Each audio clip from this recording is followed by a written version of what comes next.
No está. Ahí empezamos a grabar. Vamos grabar este trabajo del día de hoy. Hoy es 26 de enero de 2026. Estamos terminando un mes ya interesante, importante de tareas, trabajos. 2 veces estamos nos reuniendo este mes para tratar el tema sobre el discipulado familiar. Y hoy yo les envié el material. Nosotros tenemos la verdad número 2, que va a hablar sobre la familia, que es el factor esencial en la formación, ¿verdad? En la formación del discípulo. O sea, que la familia va a trabajar mucho más con eficacia dentro del hogar para formar discípulos que la misma iglesia. Vamos a repetir muchas veces que, como hacemos en el colegio, enviamos nuestros hijos para que sean educados en la escuela, y eso no se puede dar, porque la educación se tiene que tener en casa. Así que en la iglesia es lo mismo. A la vez enviamos nuestros hijos para la escuela bíblica dominical, aunque es muy buena, pero no se puede formar un discípulo teniendo 40 minutos o 1 hora de encuentro por semana. Así que la tarea es para los padres, y los padres necesitan ser formados en la iglesia. Así que los pastores, líderes, responsables de las congregaciones y del trabajo del Señor, la obra que está en sus manos, debe informarles, formarles y transformarles para que puedan luego en casa actuar como debe actuar. Así que, queridos, vamos para nuestro trabajo del día de hoy, mencionarles en esa introducción exactamente lo que pongo en pantalla: las actividades de construcción de relaciones grupales. Esto va a ser muy importante para nosotros, porque las personas son el método que Dios elige para construir su reino en la tierra. No hay otra forma. Dios usa a las personas, nosotros y mucho más a la familia. Acá deja claro el material que nosotros somos sus instrumentos. Entonces, debemos leer Efesios 2, versículo 10, donde deja bien claro. Ahí dentro del corchete, en la versión que estoy mostrando para ustedes, tienen añadido, el acrescentado de la Biblia amplificada, una Biblia inglesa que les voy a comentar más tarde. Si ustedes quieren tener, es muy bueno bajar en tu celular la Biblia amplificada. Aparece adentro, así dentro del versículo, aparece el corchete, y dentro del corchete, como si fuera un paréntesis, da una explicación de la frase. Por ejemplo, Efesios capítulo 2, versículo 10 dice: porque somos hechura suya. En la Biblia amplificada va a decir su propia obra maestra, una obra de arte. Clarifica mucho más. ¿Qué les parece? Está diciendo que usted y yo somos la misma propia obra maestra de Dios. Una obra de arte sos vos, mamá, sos vos, papá, para con sus hijos, creados en Cristo Jesús. Y ahí dentro del corchete está escrito: espiritualmente transformados, renovados, listos para ser usados. O sea, una vez que yo tengo la gracia y la grata satisfacción de saber que soy hechura de Dios, obra de sus propias manos, arte pura, ahora en Cristo Jesús soy transformado, renovado para dar frutos, para ser usado en la mano del Señor. Y ahí sigue diciendo exactamente eso: para buenas obras, creados en Cristo Jesús para buenas obras, las cuales Dios preparó. Y ahí viene, para nosotros. ¿Preparó para quién? Para nosotros de antemano. ¿Qué significa esto? Tomando los caminos que Él ha establecido para que anduviésemos en ellas, en las buenas obras, viviendo una vida plena que Él ha preestablecido y preparado para nosotros. Entonces, dentro de la versión Reina Valera 1960, está ahí algunos añadidos de la Biblia amplificada, que es una buena Biblia. Y claramente nos lleva a pensar, queridos, en el tema que estamos nosotros, que la familia es el factor esencial en la formación de discípulos. Nos lleva a mencionar, a mirar lo largo del Antiguo Testamento. Vemos ahí los intentos repetidos de Dios procurando reunir un pueblo, una nación, para hacer con que la obra que estaba propuesta en su corazón de antemano ser dada a cada uno de aquellos que hacía parte de su pueblo. O sea, que se someta a voluntad de Dios, al querer del Señor, al gobierno de Dios, y entonces en el reino de Dios va a funcionar una vez que yo aprenda a someterme a la voluntad de Dios, que yo aprendo a estar bajo a su gobierno. Cuando hablamos con los obreros sobre estar sumiso, la palabra sumisión no es una palabra mala, es una palabra bendecida, pero hay gente que piensa que sumisión está bajo los pies de alguien.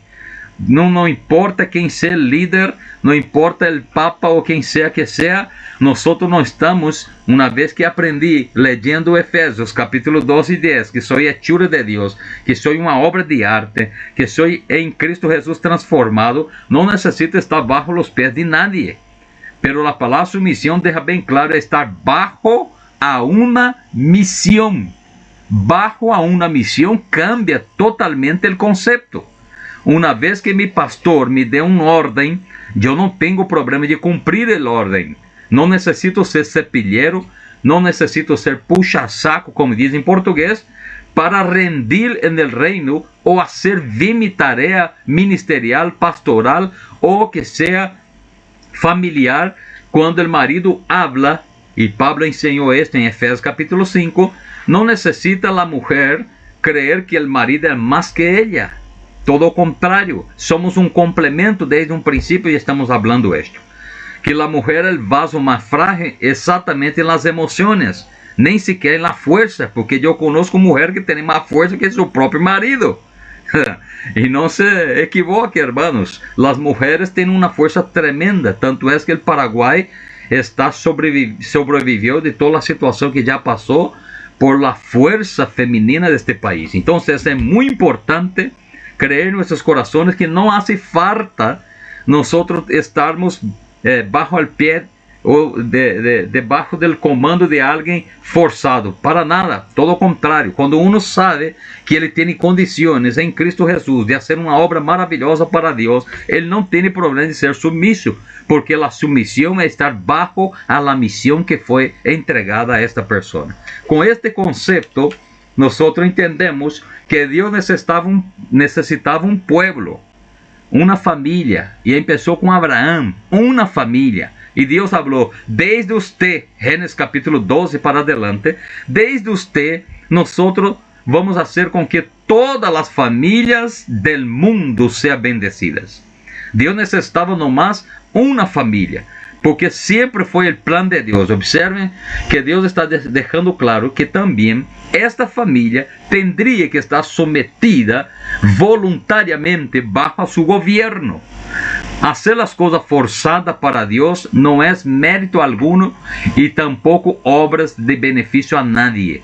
Por eso nosotros enseñamos a los obreros que usted tiene que tener una pasión, un deseo de hacer la obra para el Señor, no estando subjugado a ningún comando forzadamente. Usted tiene que ponerse a disposición y creer en la palabra que acabamos de leer en Efesios capítulo 2, 10, que sos una obra prima de Dios, una obra de arte que Dios ha hecho usted con una forma maravillosa para darte el privilegio que en Cristo Jesús sea transformado, renovado, preparado para servir. Y si esto yo estoy haciendo con los de afuera, mucho más con los de adentro de mi propia casa. Queridos, permítanme decirles, en nuestra casita yo no compro los cubiertos o las tazas o los platos para servir a los visitantes. Eu compro para servir a mis hijos, para que nós disfrutamos um miércoles, não importa o dia da semana, colocamos o melhor na mesa para servir a comida para nossa família. Porque há gente que tem esse conceito, que compra algo lindo para que quando venga um parente, um amigo, um pastor que vem visitar, não desfruta ustedes. Esta gente vai venir uma vez ou outra em tu casa, e alguns parentes seria bueno que nem sequer venga. Solo viene para dar perjuízo. Entonces, lo mejor para su familia siempre. Aprendamos esto. Todo lo mejor primero para tu familia. Luego servimos a los demás. Y esto es bíblico otra vez lo que estoy diciendo. Así que, Génesis 17, versículo 8, ¿qué está escrito? Y te daré a ti y a tu descendencia después de ti la tierra en que moras. O sea, moviendo de un lugar a otro no importa. Dios declaró y habló para Abraham: yo voy a dar a ti y a tu descendencia todo lo que ustedes dependen de mí, todo lo que ustedes tienen necesidad de mí. Ezequiel 14, versículo 11, dice: para que la casa de Israel no se desvíe más de en pos de mí, nem se contamine más en todas sus rebeliones, y me sean por el pueblo, y yo les sea para ellos por Dios, como Jehová vuestro Dios. Entonces Ezequiel 14:10 deja bien claro, para que toda la casa de Israel, toda la casa de un servo de Dios, no se desvíe. E é nossa grande preocupação. Quantas famílias, hermanos, com dificuldades tremendas, com seus filhos que estão desviando do caminho, desviando da fé, desviando do propósito. Deus, de um princípio, tinha e tem esse propósito maravilhoso para que a igreja de Cristo, para que o povo de Cristo pueda desfrutar de lo mejor de Cristo. Zacarías 8:8 diz: e los traeré e habitarán en medio de Jerusalém, e me serán por pueblo, e yo les seré para ellos por Dios de verdade, com fidelidade e com justiça. Então aqui aparece a figura que vai entrar el procedimiento de hacer discípulos, el llamado a gran comisión, porque aparece acá una promesa al terminando, cuando está terminando el Antiguo Testamento, al empezar el Nuevo Testamento, viene Cristo, el Mesías enviado, para hacer este llamado al propósito de servir a Dios, de estar bajo el gobierno de Dios, establecido por el Papá, y para servir a Dios. Y el propósito de Dios era bendecir la familia, para que la familia glorifique su nombre y diga a otros que hagan lo mismo. Así que observa lo que nosotros colocamos en pantalla. Las personas son el método de Dios que el Señor elige para construir su reino en la tierra. Hablamos. El hacer discípulo, hermanos, o el discipulado es la estrategia de Dios para extender su reino. Y el resultado final son discípulos que le siguen de todo el corazón. Una vez que usted hace discípulo, vas a ver la diferencia de un creyente para discípulo. El discípulo está en la disposición de estar bajo a la misión. Es sumiso sin ningún problema. El creyente ya cuestiona todas las cosas e incluso no aprende a ser agradecido y siempre está reclamando de algo. Pero el discípulo tiene un contexto diferente porque ya fue establecido conforme la voluntad de Dios. Es sometido a la voluntad de Dios, al gobierno de Dios. Usted ya observó que nosotros seguimos aquella oración de Jesucristo, cuando Jesucristo menciona en el capítulo 6 de Mateo, él enseña a los obreros a orar, ¿verdad que sí? Y luego Jesús empieza diciendo así: venga tu reino. ¿Ya pararon para observar esta frase? Cuando usted dice venga tu reino, está diciendo estableza tu voluntad en mi casa, estableza tu voluntad en mi corazón, estableza tu reino en mi corazón. Tú estarás sentado en mi corazón y yo a tus pies. Ahí cambia tremendamente la familia pastoral cristiana, la familia en casa, en el hogar, donde sea, que esté bajo, sumisa a la voluntad de Dios, que es buena, agradable, perfecta. Entonces nosotros pedimos que así como es en el cielo, con orden, que nadie se desvía, no sea el mal que empezó del principio con Lucifer, así como está establecido en el cielo con orden. Por eso Dios le pateó el trasero para que él salga de allá, porque estaba haciendo problemas con los ángeles. Así debe ser en nuestra casa. Entonces, por eso oramos diciendo: venga tu reino, venga tu voluntad, establece tu reino y tu querer en mi casa, en mi matrimonio, en mi negocio. Entonces, cuando así lo hacemos, entendemos perfectamente lo que significa esta segunda verdad, que es el factor esencial en la formación de discípulos. Mira, queridos, en la página 2 del material que les envié, hay una frase con una pregunta muy importante. ¿Cuál es el factor clave que Dios establece intencionalmente para edificar a sus discípulos? Y la respuesta es clara. Es la familia. La respuesta es la familia. Mira, este es nuestro enfoque durante esta sesión. La familia como un poderoso método, proceso, querer, voluntad que Dios utiliza para ser discípulos. La familia. Nosotros tenemos mucha dificultad de tener buenos creyentes, personas cambiadas de verdad, porque hay muchos congregados, hay mucha gente que participa en toda la iglesia, en el cuerpo de Cristo, pero solo son creyentes, ¿entienden? No son discípulos, exactamente porque fallamos la mayoría de las veces con ellos, enseñando o gritando del púlpito. No se puede formar discípulos de esta manera. Se tiene que sentar, se tiene que caminar con ellos, se tiene que escucharles, se tiene que dar ejemplo, se tiene que hablar en el oído, se tiene que hablar en mesa redonda, se tiene que tener reuniones constantes cuando estamos formando un discípulo, para que él pueda tener un rumbo cristiano evangélico en la persona de Cristo y con su familia en el reino.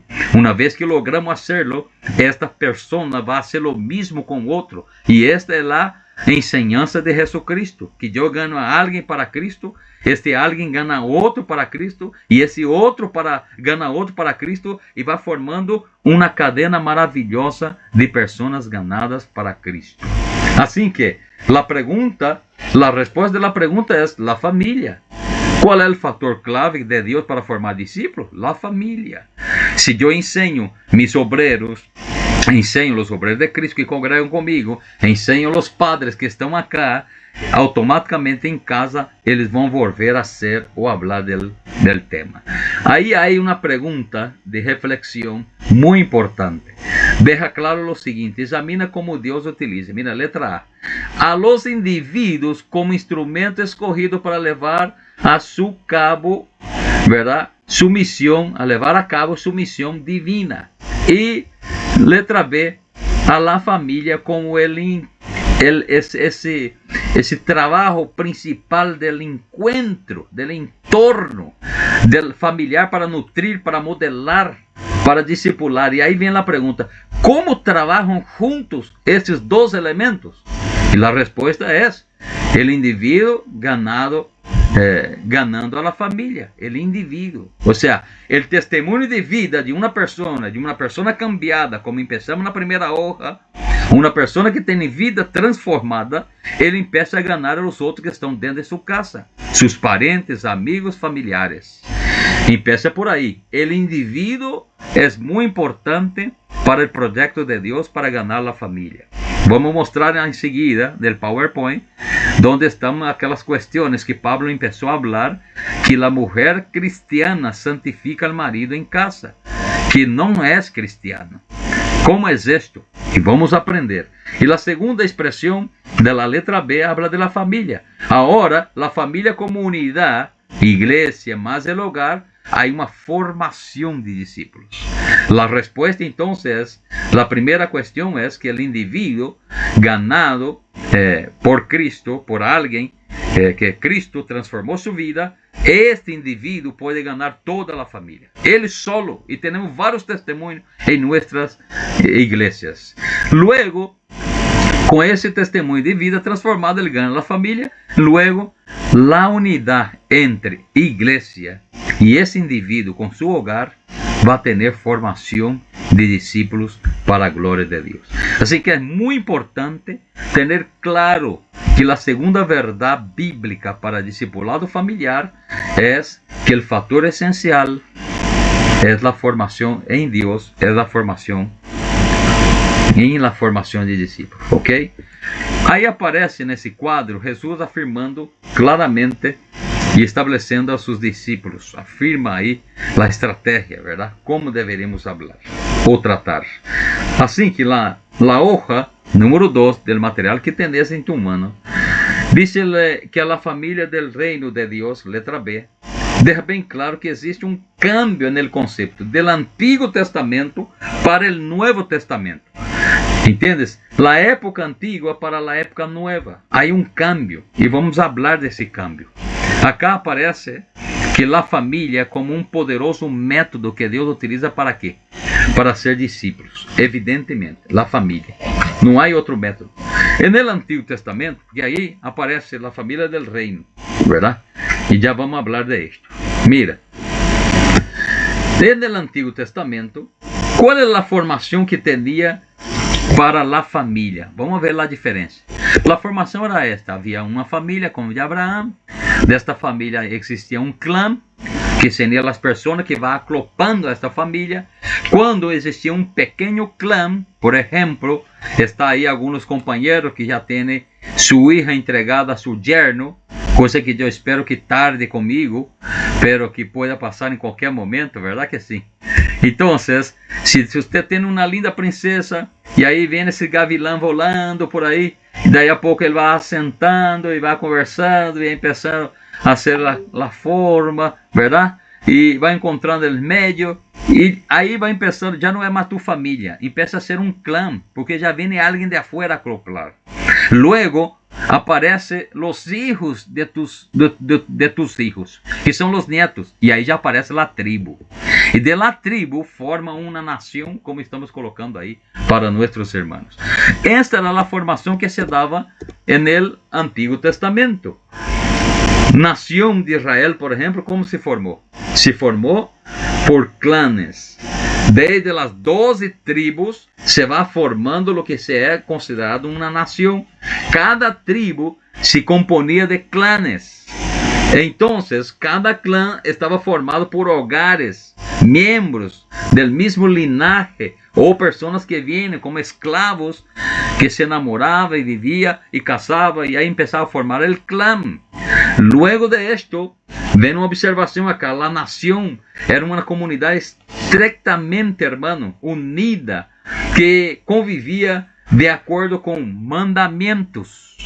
Ojo, não é por aí de qualquer maneira que a gente venia para ser parte desta família, e dessa família formar um clã, desse clã uma tribo, e de uma tribo formar uma nação. Mira, mandamentos, decretos e instruções específicas de Deus que les dava para regir suas vidas naquele entonces. Que é um mandamento? Que é para você um mandamento? Mandamentos são leis divinas. São requisitos que Deus dá para nosso próprio benefício. Isso são mandamentos. E muita gente não quer seguir regras. E a Bíblia está llena de regras. E os mandamentos são regras. Acabo de dizer que são leis divinas que vêm através do Espírito Santo para conceder ao homem requisitos que Deus lhe dá para que ele pueda ser beneficioso, para que pueda ser bendecido, bendito. Luego aparecem os decretos aí, lo que acabamos de dizer. Os decretos são normas, são diretrizes que Deus estabelece para a vida de los creyentes. Se não há norma, nós nos perdemos en el camino. Perdemos el rumbo del norte de cada uno de nosotros. Hay normas. Las Asambleas de Dios, por ejemplo, tienen normas estatutarias. Tienen nuestro estatuto, donde hay varias normas para separar un obrero. Tienen normas que son sacadas de la Biblia, son preceptos que son sacados como princípios bíblicos. Por ejemplo, que seja marido de uma sola mulher, que seja obediente ao ministério, que seja uma pessoa desmista e não contrário, que seja uma pessoa de boa conduta no mundo a seu redor, que tenha boa convivência com as leis do país, uma série de normas. Esses são os decretos. Pero también dice la palabra que había instrucciones específicas. ¿Qué son las instrucciones específicas en la Biblia? Son las doctrinas, las enseñanzas o dar reglas que deben ser obedecidas. ¿Entiendes? Por ejemplo, ustedes saben que hay doctrinas que se quedó para el pueblo de Israel y hay doctrinas que son distribuidas para nosotros, los que somos llamados Iglesia de Cristo. Pero hay personas que tienen dificultad con esto porque agarra algo que no tiene nada que ver con nosotros y quieren imponer sobre nosotros. Y Pablo tuvo dificultad con la iglesia de Galacia, allá con los Gálatas, exactamente por causa de esto. Un ejemplo. Ustedes podrían decirme a alguien por qué será que Dios en aquel entonces les dio una instrucción específica que cuando saliera por el desierto, una vez que estaba 430 años como esclavos en el Egipto, una vez que Dios les dio la gracia a través de Moisés para establecer una libertad a este pueblo y salir por el camino para llegar a la tierra prometida, que Dios pidió para llevar por cada familia. Tendría que llevar una tabla como una pala. ¿Para qué era esto, hermano? ¿Alguien se acuerda? Que tenía que llevar ellos una tabla como una pala. ¿Para qué era esto? ¿Se acuerda? Son normas, son instrucciones específicas. Instrucción específica. ¿Por qué? Porque por el camino no había baño, no había baño. Entonces, la gente seguía comiendo, porque creyente come que es una belleza. Y luego, quien come no es igual carrapata. Se come y se tiene que desechar lo comido después que se toma las energías de todo este alimento. Entonces, la gente por el camino también tenía que hacer sus necesidades. La verdadera caca. Entonces, ¿qué hacían ellos? Tenían que abrir un agujero en la arena y tapar, como hace el gato. Son instrucciones que se dio para el camino y les puedo decir muchas de ellas que son chistosas. Hoy usted no necesita más tener esa instrucción porque tenemos baños modernos, ¿verdad que sí? Pero mucha la gente a veces no observa esto. Observa entonces la palabra de Dios, deja bien claro que la nación tenía la comunidad, ¿verdad? Una unidad muy buena y maravillosa porque había mandamientos, habían decretos, había instrucciones específicas. La relación entre las tribus, que es un grupo social, cuando hablo de tribu, ¿verdad? Que de la misma origen, tenía los clanes, que es un grupo social otra vez, que es más pequeño, y tenía las familias, que es el grupo de personas vinculadas en relaciones de matrimonio, que va formando familias y va formando familias. Entonces, queridos, para salir de esto, la identidad y funciones de cada familia eran claras en sus respectivas relaciones con el clan, con la tribu y con la nación. Tenía instrucciones para esto. Luego aparece el Nuevo Testamento. En el Nuevo Testamento, la familia del reino cambia totalmente. Ya no vamos a usar este método. Ya no hay más acá clanes, no hay más tribus. Aunque a la vez, en portugués en el Brasil dice la panelinha. ¿Sabe qué es panelinha? Los pequeños grupos que se forman como clanes para descomponer el grupo grande que es la congregación. Y Pablo dice que tenía que dejar palo en la cabeza de esa gente. Tenía que cortarles para no contaminar a los demás. Son las papas podridas, literalmente les digo. Infelizmente a la vez aparece en el mundo moderno, en el siglo XXI, en la iglesia de Cristo, gente con clanes, queriendo hacer la contra. Pero hoy trabajamos de esta forma, ¿verdad? Trabajamos, deja bien claro que aquellos que hacen la voluntad de Dios ahora es la familia de Cristo. La familia de Cristo ahora son aquellos que hacen la voluntad de Dios, la voluntad de Dios. Y para hacer la voluntad de Dios, tiene que pasar por las instrucciones de Jesucristo. Porque ya estamos en la modernidad de Cristo, aunque ya pasó 2000 años, pero seguimos ahí. Mira que dice la página número 3 de nuestro material y las horas están avanzando muy rápido. Deja bien claro, dada nuestra cercanía con nuestra familia natural en comparación con otras, esperaríamos que Jesús considerara a su familia terrenal como su propia familia. Pero esto no fue así. Jesús redefinió la familia. ¿Cómo? Marcos capítulo 3, versículo 31 a 33. ¿Qué pasó ahí? ¿Se acuerda? Vinieron después sus hermanas, su madre, y empezaron a decirles, mira, ahí está tu gente. Y el versículo 33 está escrito, él les respondió diciendo, ¿quién es mi madre? ¿Quién es mis hermanas y mis hermanos? Y mirando a los que estaban sentados alrededor de él, dijo, he aquí mi madre y mis hermanos. Mira que está diciendo Jesús. Todos aquellos que hacen parte de estar bajo la voluntad de Dios son entonces la familia de Cristo. Por eso yo tengo comunión con todos los hermanos acá. No importa nuestra nacionalidad. Si usted está bajo la voluntad de Dios, somos hermanos. Y si somos hermanos, ya somos familia de Cristo. Ya somos familia grande en todo el mundo. Mira el versículo 35 del capítulo 3 de San Marcos.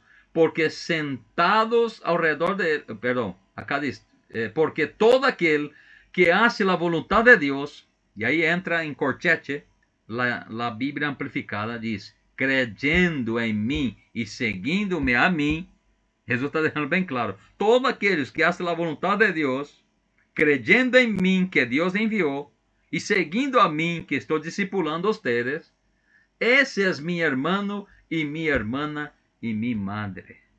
Olha que interesante. El concepto cambió tremendamente. En el Antiguo Testamento, una familia, un clan, una tribu se tornaba una nación.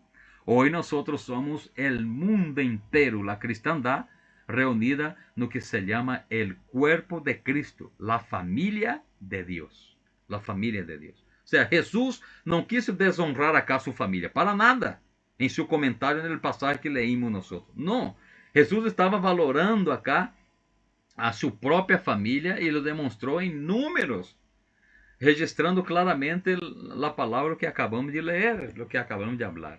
Entonces, querido, la familia espiritual simplemente ele redefiniu acá quienes comporta a família espiritual. São aqueles que hacen a vontade de su Padre, a vontade de seu Padre. Isto é, ¿entiendes? E em outras palavras, seguir a Jesus significa unir-se a sua família, ou a comunidade da igreja que somos nós, o corpo de Cristo em toda a terra. A diferença da família do Antigo Testamento com a família natural agora está compuesta por membros que não pertenecem à família espiritual da igreja. A diferença, aí pongo. Por exemplo, que você vê aí? Que há uma mamá, um hijito, ¿verdad? E uma abuela, pero el abuelo, el papá y el otra hija, el otro hijo, no hace parte de la familia cristiana, pero hace parte de la familia común y corriente natural. Así está ahí establecido en el dibujo. Entonces, ¿qué tienen que hacer estos que son creyentes? Aprender a ser discípulo, y una vez que son discípulos, a través de su vida va a santificar a ese abuelito, a ese hombre que está ahí, ¿entendés? Y hasta los nenitos para que también hagan parte de la familia de la cristiandad. Así que, mira la diferencia. Hay una diferencia. Antes, al ser parte del clan, usted podía ser parte de esta familia, de la tribu y de la nación. Ahora, tiene que ser parte de la familia aquellos que honran a Dios. Ahí colocamos, aquellos que hacen, que obedecen, que estão sujeitos, que estão bajo a la voluntad de Dios en Cristo Jesús. No importa ya la nacionalidad, todos pueden ser parte de la familia de Cristo. Caminamos. Mira, antes que eu ponga essa imagem que saiu aí, comentamos acá o número 3 de la hoja que usted está em manos, é a hoja número 3 também, diz família espiritual e família natural. Acabamos de mencionar algo, pero eu quero volver a decirles. Deve aprender a vivir como um membro que contribuya a esta nova família. Hermanos, nós não podemos estar em Cristo e não produzir. Por isso um discípulo é diferente. O discípulo sempre vai querer produzir. Acá aparece outro cambio significativo, é viver com nossa família natural como discípulos de Cristo. Nossa família pode ser todos alcançados por el amor de Deus a través de Cristo que está em nós. Há uma oportunidade maravilhosa. aunque eles não hacen parte del clã, nem de la tribu, nem sequer de la nación. Pero ahora, una vez que ve en nosotros transformación por el poder de Cristo, tiene deseo de aceptar al Señor como nosotros, les enseñamos con nuestra historia de vida. Porque hay más diversidades. Observa que ahí en tu hojita está escrito que conocemos muchas formas y estructuras de las familias naturales a las que todos pertenecemos. Algunas familias tienen padres casados con o sin hijos propios, adoptados, por ejemplo. Otros son padres solteros. Algunas familias tienen miembros que no son creyentes, mientras que otras familias no. Y así va. Ahí aparece para nosotros cómo debe tratar a un familiar incrédulo. ¿Cómo debemos tratar? Está en 1 Corintios, capítulo de número 7, versículo 12 al 14. Ahí está dejando bien claro cómo un discípulo de Cristo debe tratar al cónyuge y familiares incrédulos en el hogar. Página de número 4. Observe, queridos. Mira qué dice la palabra de Dios. Y a los demás yo digo, estamos en 1 Corintios capítulo 7, versículo 12. No en el Señor, sino algún hermano que tiene mujer que no sea creyente y ella considere vivir con él, no la abandone. No es para abandonar. Versículo 13. Y si una mujer tiene marido que no sea creyente y él consiente en vivir con ella, mira, no está hablando nem ser casado. Outro problema que teremos nas igrejas evangélicas em toda a América Latina, que uma pessoa já está há 10 anos e o pastor não lhe dá Santa Cena à irmã porque o tipo já está com essa mulher há 10 anos. Na lei do Paraguai, com 4 anos você já é casado, te gusta ou não te gusta. Se está no papel ou não, já sos casado. Vale mais a lei do amor que há entre eles em Cristo que a lei do homem. Temos que ler melhor a Bíblia. ¿Entiendes? Y hay gente que no le permite, una hermana está sufriendo, servindo en la iglesia, está haciendo todo lo que se puede hacer, pero no participa de la comunión de la mesa porque su marido no quiere casar con ella, pero vive con ella ya hace 20 años. Yo conocí un matrimonio de 25 años, ya es bodas de plata. Y ellos no podían comungar la Santa Cena que Dios da a quien Él quiere. No puede ningún pastor tener potestad sobre la Santa Cena del Señor. Pero por causa de mala formación espiritual y teológica, la gente adueña de lo que es sagrado, de lo que es de Dios. Y ahí que acontece, no permite. Pero acá está escrito que si ese hombre consiente en vivir con ella, significa ya está casado con ella, aunque no está en el papel, no lo abandone. ¿Por qué? Versículo 14. Porque el marido incrédulo es santificado en la mujer. Y la mujer incrédula en el marido, pues de otra manera vuestros hijos serían inmundos, mientras que ahora son santos. Los hijos de este marido que no es creyente en Cristo Jesús, en la formación que el apóstol Pablo nos da a través del Espíritu Santo, son santificados a través de la mamá que ora por ellos, que les lleva a la iglesia, que les enseña la palabra, que les da el alimento espiritual, es santificada en ella. ¿Entiendes? Ahora, ¿cuál es mi tarea y tu tarea? Convencer a este hombre para aceptar a Cristo. ¿Cuál es la tarea de esa mujer?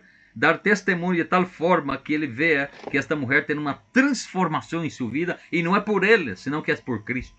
Para que ese hombre pueda seguir a Cristo o su familia congregar, debe esta mujer dar ejemplo en casa, no en el culto, no allá en la iglesia nomás. En casa es el problema. ¿Entiendes? Hermanos queridos, les voy a decir, pero no voy a decir el nombre del santo ni la santa. Pero yo estuve frente a una situación acá en Paraguay, donde un abuelito vino a hablar conmigo, anciano ya, diciendo así, yo sé que mi señora vino a reclamar algunas cosas y me gustaría nomás que usted me escuche, pastor. Y el hombre no congrega con nosotros de donde estábamos y todo esto. Y yo le dije, sí, mi hermano, ¿cómo no? Te escucho. Y él me dijo así, en cuanto ella tenga la conducta que tenga en casa, va a ser muy difícil que yo venga con ella en la iglesia. Mira, mi hermano, mira lo que estoy diciendo. enquanto ella ya está en la iglesia 30 años, tenga la conducta como ella tiene en casa, entonces va a ser muy difícil que yo le acompañe para venir con ella. O sea, el problema está en el trasfondo, está en la conversión. Hay mucha gente entre nosotros que está convencido que Cristo es lo mejor, que Cristo es el camino, que Cristo es la verdad, que Cristo es la vida. Todos están convencidos de esto. Pero estar convertido significa seguir a Cristo. Y seguir a Cristo va allá para el capítulo 9, 23 a seguir de San Lucas, cuando deja bien claro, quer seguir a mí. Entonces lo primero que usted tiene que hacer es renunciarte a ti mismo, tu propia voluntad. Llevar tus problemas de cada día sin reclamar, que es la cruz de cada día, y luego seguirme. Y seguir a Cristo no es fácil. No es así nomás. Tiene que esforzarse. Tiene que poner tu parte. ¿Y cómo vamos a ganar a aquellos que están dentro de nuestra propia casa si nosotros mismos no damos ejemplo? Lo que está ahí en la pantalla aparecen las personas, los que son cristianos y los que están acompañando ahí, que no tienen el círculo, no son cristianos. Estos que son cristianos, la familia espiritual, tienen que ganar la familia natural. Estamos hablando de conceptos diferentes. En la antigüedad, en el Antiguo Testamento, había la familia como clan, tribu, nación. ¿Se acuerda? Ahora solo hay familia cristiana aquellos que hacen la voluntad del Padre en Cristo Jesús, que sean transformados. Ahí todos serán familia. No importa ya el clan, ya no importa la nacionalidad. Entonces, esta familia espiritual, los que son de Cristo, tienen que ganar la familia natural, los que están con ellos viviendo, pero que no han aceptado a Cristo como Salvador. Es tu tarea y mi tarea aprender esto para luego nosotros enseñar en vida, no hablando todo el tiempo, sino que con testimonio, dar testimonio para esta gente que es mejor estar con Cristo que sin Cristo. Hermanos queridos, yo ya tuve situación que un hermano llegó a decir, si yo solo me voy para la iglesia cuando yo vea a mi hermana transformada, cuando yo vea a mi hermana carnal transformada. Enquanto ella sigue como ella está, yo no voy a hacer como ella, avergonzar el nombre de Cristo. Esto ya tuve que escuchar también. A alguien decir, si mi hermana piensa que es creyente con su mala conducta, yo no voy a andar como ella. Prefiero quedar en casa que traer vergüenza para el nombre de Cristo. Terrible, ¿verdad? Entonces es un concepto pesado cuando hablamos familia espiritual. Tiene que ganar la familia natural. Por lo menos en testimonio. Sin estar gritando todos los días, sino que orando por ellos, mostrando buena conducta, teniendo buenas relaciones, soportando situaciones, aguantando cosas. Y al determinado tiempo de Dios, también será un pueblo que sirve al Señor contigo. Estamos, queridos. Ahí aparece de aquí para adelante la edificación del reino. En la hoja que tenés en tus manos, que creo que no vamos a terminar hoy para nada, ¿verdad? Vamos a quedar acá en la mitad. Deja bien claro que la edificación, dice bien claro, hay dos cosas ahí. Dos maneras muy importantes. Primero, estableciendo el reino. Estableciendo el reino ¿cómo? Como la autoridad de Dios en las vidas de los creyentes que forman parte de la comunidad de la iglesia de familias naturales. ¿Qué tenemos que hacer para edificar el reino? Tenemos con autoridad de Dios, los que son convencidos, llevar a ser convertidos. Esta es nuestra tarea. Primera cosa, establecer el reino de Dios. Y el reino de Dios no es comida ni bebida. El reino de Dios es amor, es paz, es gracia, es favor de Dios, es poder de Dios. El reino de Dios es diferente. Es donde tiene que reinar la paz bajo la voluntad de Dios en este hogar. O sea, que usted como familia espiritual tiene el deber de no solo mostrar que estás convencido, sino que estás convertido en Cristo Jesús, transformado, purificado, sanado, santificado para el propósito divino, que es establecer el reino de Dios en la tierra. Y tu familiar es lo más importante que usted tiene que pensar, clamar y buscar. ¿Entiendes? Primera cosa, entonces, de convencidos a convertidos. Hay que establecer el reino. Segunda cosa, que los miembros de la iglesia que viven con sus familiares naturales discipulen, influyan. Esto va a aparecer en la página 5 ahí adelante. O sea, haz el trabajo establecido por Dios. No se callen. En el sentido de mostrar Cristo transformando cada día su vida. No puede dejar de mostrarles que hay un cambio en tu vida. Y si no hay un cambio, urgentemente tenemos que buscar la forma de ver qué está pasando. Si no, la gente no se va a convertir. Si nosotros somos esos creyentes que llega en la casa, incluso ajena, que sea de un pariente, y usted empieza a mirar cosas que no te gusta, ¿entendés? Donde nem sequer é tu hogar, donde nem sequer é tu jurisdição, vamos falar de esto mais adelante, donde nem sequer você tem autoridade, pero você quer chegar allá e mostrar um cristianismo com uma aparência de santurão, não vai convencer a nadie a Cristo. Pero se você tolera essa gente, se você mostra uma sonrisa, se você saluda a esta gente, eu só tenho um problema com cristianos que su próprio familiar não les suporta, porque vivem cerca e não podem nem saludar bom dia ou boa tarde, que tal, como ha passado, ¿entiendes? Então, queridos, é muito difícil que nós logramos ganhar a alguém para Cristo se estamos sendo bautizados em jugo de limão cada dia.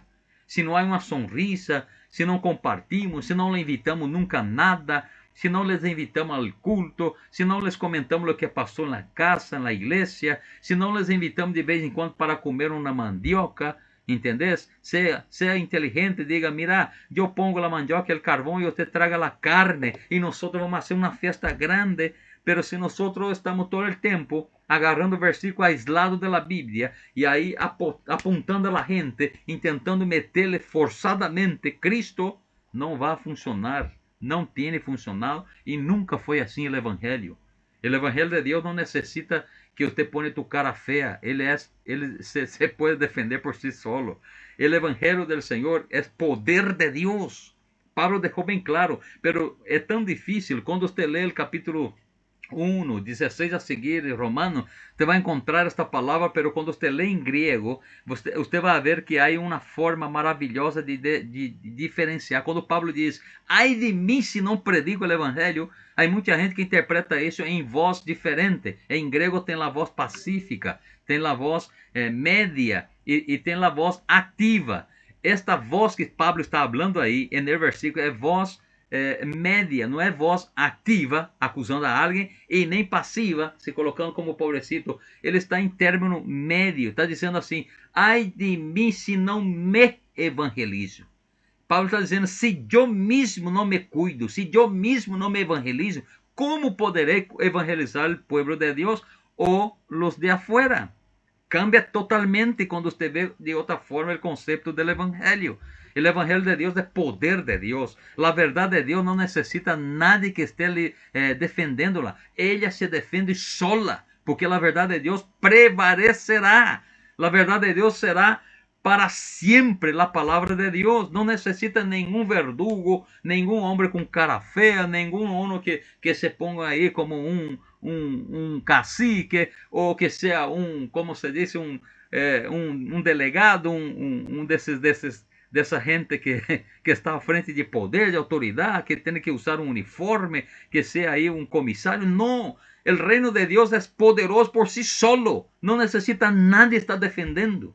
Nós solo temos que compreenderlo e depois invitar a gente a entenderle. E quando lo hacemos, a bendição de Deus está sobre nossa vida. Queridos, não adelanta nós golpear a mesa e falar para a gente, se você não andar assim, te vas ao inferno. Já basta Satanás que todo dia está dizendo isto para eles. Você deveria falar de forma diferente, com amor, com carinho, com desejo de salvação, de transformação de vida. Mirar a tu parente e dizer, ei, amigo, estou orando por ti. Solo esto já é uma palavra bendecida e poderosa para se trabalhar todito o psique dessa pessoa. Essa pessoa já não vai quedar em paz quando ele sepa que você está orando por ele. Essa pessoa vai buscar algum dia um favor tuyo. Essa pessoa vai te procurar para saber o que está passando. Ou alguém vai dizer, eu nem sequer me vou com tu cara. Um dia uma pessoa me deu, eu não me vou com tu cara. Eu disse, nem eu com a tuya. Eu vou com a minha, você vai com a tuya, querido. Entendeu? Abre uma sonrisa e decirle, pero Dios tem um projeto e um propósito em tu vida. E eu sou o homem que estou trabalhando para que Deus cumpra su propósito en su vida y usted no está permitiendo porque usted te falta conocimiento y yo estoy dispuesto para enseñarte, para ayudarte. Y ahí empieza a hablar de Cristo, no de uno mismo, ni de tu denominación, hermano. Esta iglesia, aunque sea una iglesia maravillosa, bíblica, poderosa en la tierra, pero no salva a nadie. Cristo Jesús es el camino. Solo el Señor tiene poder para salvar a la gente. Nosotros somos solo vehículos para bendecir a la gente. Y nuestro tema hoy es exactamente esto, que la familia es el factor esencial en la formación de discípulos. Ahora, ¿cómo yo voy a conseguir a alguien de mi familia si pongo mi cara de terrorista, verdad? De aquel artista que tiene un machete grande en su mano, la gente ya tiene miedo. Usted no está para podar a obra del Señor. Hay gente que dice así, Dios me pone en mi mano un machete para podar la obra. Hermano, Dios no necesita de usted ni de mí para podar la obra. ¿Entiendes? El Señor tiene sus medios de hacerlo. No necesita usted con un machete o una hacha en la mano. El Señor tiene sus propósitos diferentes para toda la familia de la tierra. Sea cual sea la familia, acuérdate que Cristo murió por ellos. Que no importa cuántos malos sean, que el Señor aún tiene amor por ellos. Que Dios abomina su pecado, pero Dios ama a este pecador. Este es el mensaje. ¿Entiendes? Y bueno, y la página de número 5, vamos a encontrar la familia, la vida familiar brinda dos oportunidades, está escrito en el material, fundamentales para que un discípulo crezca. ¿Y cuáles son? La primera cosa es el templo, la iglesia donde congregamos. La iglesia somos nosotros. Cuando hablamos así, da para entender el término, ¿verdad? Estamos hablando del templo, del lugar. ¿Y cuál es el otro lugar? La casa, el hogar. Son los dos lugares oportunos, fundamentales para crecer, en el templo y en el hogar.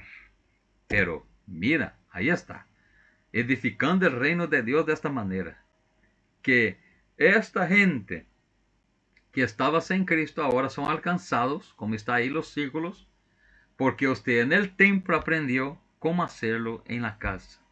Una vez que tenemos esto bajado clarito en nuestra mente, en nuestro corazón, vamos a empezar a poner en práctica y vas a ver que los pastores que nos pasaron este material, que hace más de 25 años que están con esto en Malasia, nos dicen con sonrisa, hay iglesia que en 5 años tiene el doble de personas congregando. Hay iglesia que sorprendió de tal manera que en un periodo de 5 años hay 4 veces más número de personas congregando. ¿Por qué? Porque empezaron a hacer la tarea que Jesús nos enseñó y encomendó para hacer. No gritando del púlpito, sino teniendo paciencia de enseñar en mesa redonda, reuniones en el hogar, y familias fueron aceptando a Cristo y multiplicando el reino de Dios en la tierra, que es el propósito de cada uno de nosotros. Y ahí sale la segunda pregunta, que estamos por terminar nuestro horario, para después escuchar a los hermanos. Mira, dice así la pregunta de reflexión número 2. ¿Cómo afecta el cambio del concepto del Antiguo Testamento de la familia como parte de una estructura familiar extendida al concepto del Nuevo Testamento de la familia espiritual, o sea, definida por Jesús, a la manera en que vivimos o que vives como miembro de tu familia natural? ¿Cómo afecta? Y la respuesta sería, afecta en la estructura educacional. Antes la familia era clan, tribu, todo el mundo hacía parte aunque te guste o no te guste. Ahora es individual, es como la salvación. De forma individual, yo aprendo, yo transfiro lo que aprendí y más gente viene conmigo y ahí pasa a ser colectivo. Es igual a adoración. Usted va en el templo, de forma individual es la adoración y después de forma colectiva es la adoración. de forma individual, usted va a los pies de Cristo, usted pone allá sus contentamientos, sus dificultades, sus reclamos, todo tu particularidad. É individual, su cántico, el abrir de tu boca, el extender de la mano, como quiera. Pero después hay un momento que toda la congregación tiene la oportunidad de una forma colectiva adorar al Señor, aunque sea en una canción de himno de gloria, por ejemplo. Entonces, en la familia lo mismo. De forma individual, vamos involucrando los que están a nuestro alrededor, sea amigos, sea familiares, sea vecinos. Y el nombre del Señor será glorificado, queridos. No podemos perder el enfoque. El enfoque es de forma individual al coletivo. Nunca pensar é igual a gente.